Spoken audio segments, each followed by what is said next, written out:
اهلا وسهلا بحضراتكم في فيديو جديد من فيديوهات العناية بالبشرة. النهاردة ان شاء الله هنتكلم عن موضوع مهم في ناس كتير سألتني عنه، هو موضوع الديرما رولر. ايه هي الديرما رولر؟ الديرما رولر دي عبارة عن بكرة فيها سنون صغيرة بتمشي على الجلد رايح جاي بشكل معين وفي اتجاهات معينة. زي ما واضح قدام حضراتكم كده في الصورة. فكرتها انها لما بتمشي على الجلد بتعمل زي شكشكات بسيطة في الجلد، فبتدي اشارة للمخ ان المكان ده فيه اصابة، فيبدأ الجلد يكون الكولاجين او يصنع الكولاجين، ويبدأ يشد من نفسه ويحسن من المظهر العام بتاع الجلد، فيبدأ يديني نضارة. وفي نفس الوقت لو في آثار جروح أو آثار حب شباب أو في تجاعيد خفيفة أو في علامات تمدد أو في آثار حروق، بيبدأ شكلها يتحسن كتير جدا عن الأول. طيب في ميزة تانية للديرما رولر، انها بتعمل زي قنوات صغيرة جدا او دقيقة جدا في الجلد، فبتحسن من امتصاص اي كريم ممكن تستخدمه بعدها. في ناس كتير جدا بتستخدم فيتامين سي بعد استخدام الديرما رولر على طول، بحيث انه امتصاصه بيبقى اسرع واحسن. طيب ايه هي وظيفة الديرما رولر؟ وظيفتها انك لو بتعاني او انت بتعاني من تجاعيد خفيفة، او في اثار حب شباب او اثار جروح او علامات التمدد اللي بتبقى في البطن بعد الولادة، او علامات التمدد بعد الخسسان لو واحد تخين وخس، او اثار الحروق، او واحدة عايزة نضارة، ده كله بتعمله الديرما رولر. لازم اعمل حاجة تجدد الخلايا بتاعة الجلد وتحفز الجلد انه يفرز الكولاجين، فالديرما رولر بتعمل كده. طيب ايه هي مقاسات الديرما رولر؟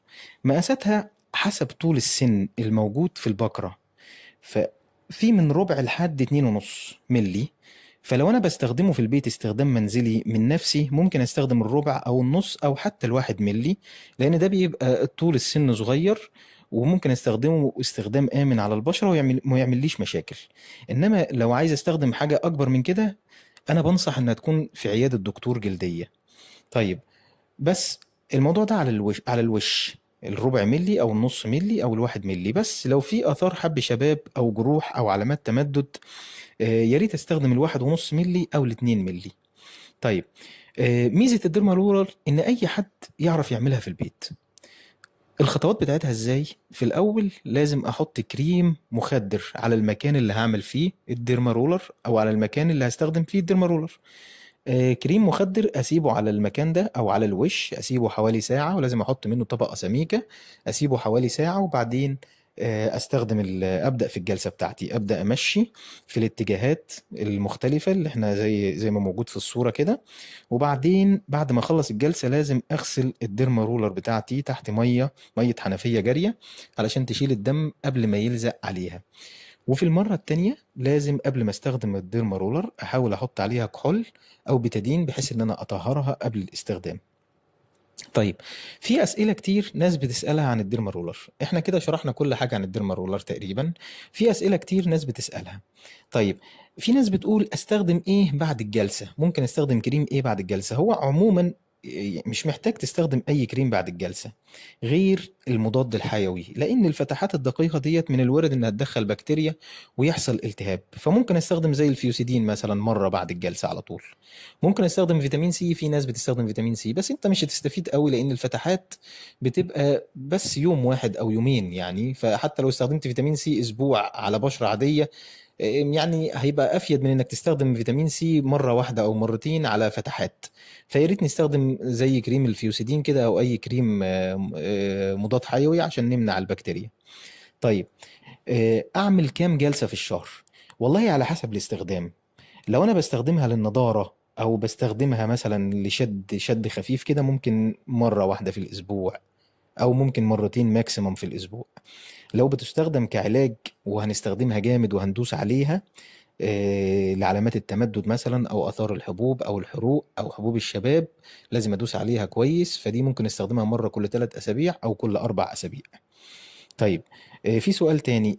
هي تنفع للشعر؟ لا للأسف هي ما تنفعش للشعر، هي للبشرة بس. في حاجات تانية تنفع للشعر هنتكلم عنها في فيديو تاني إن شاء الله.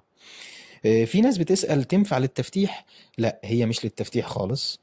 هي تستخدم بس للنضارة وللكولاجين وللتجاعيد الخفيفة. طيب، في ناس تانية بتسأل هل نضغط عليها جامد واحنا بنستخدمها؟ والله ده على حسب الاستخدام برضو. لو بتستخدم للنضارة أو الشد فمش لازم إن أنا أضغط عليها جامد، ضغطة خفيفة كده واستخدمها في الاتجاهات اللي قلنا عليها.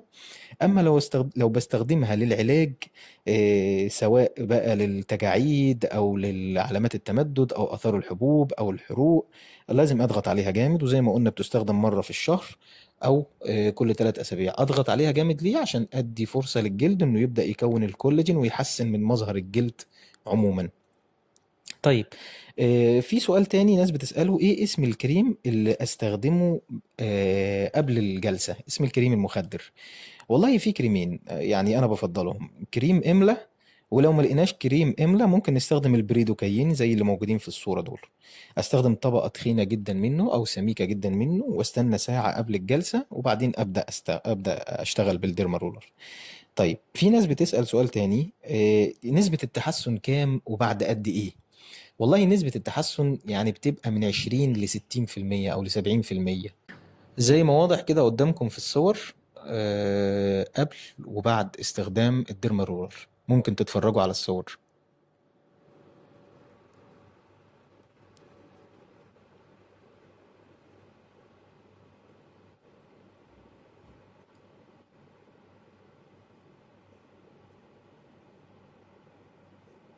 طيب، آخر سؤال هو استخدم مقاس كام في البيت وانا بستخدم الديرما رولر؟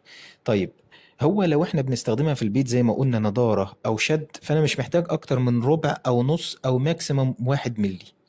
لو انا بستخدم لعلاج اثار جروح او حبوب شباب او تجاعيد، او بستخدمها لعلامات التمدد او اثار الحروق، فلازم استخدم مقاس كبير شوية يكون من 1.5 ل 2 ملي. طيب، زي ما قلنا نسبة التحسن بتبقى من 20 ل 70%، وما بتظهرش على طول، بتظهر بعد 3 أسابيع أو بعد 4 أسابيع.